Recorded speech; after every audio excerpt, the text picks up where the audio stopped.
All right, moving on to anatomy. Where is consciousness located in the brain? There are three main regions we're going to talk about. The first is the brainstem, which I've circled in the diagram here. Now, the brainstem is the oldest part of the brain evolutionarily, and it controls a lot of the homeostatic regulation of the brain and body.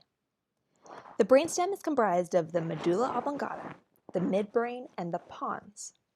The pons is kind of like a jack of all trades. It's involved in just about every autonomic and sensory function in the brain, including arousal, respiratory processes, fine motor control, equilibrium, muscle tone, regulating sleep, etc. Recall that damage to the pons, like we saw in the previous slide, leads to problems with consciousness, like the locked-in syndrome we just talked about.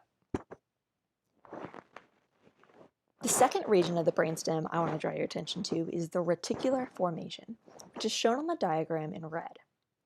The reticular formation is primarily known for wakefulness and arousal.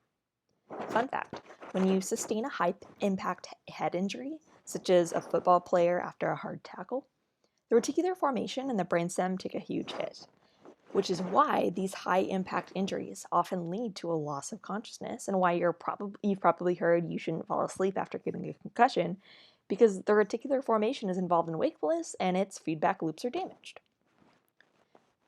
So, as a whole, the brainstem receives projections from the spinal cord, including neurons involved with things like pain, somatosensation, vestibular information, etc., as well as projections from the brain, such as from the thalamus, cingulate gyrus, prefrontal cortex, etc. So basically, the brainstem is like your highly informed friend who gets information from multiple sources and therefore has a greater and more complete understanding of the overall situation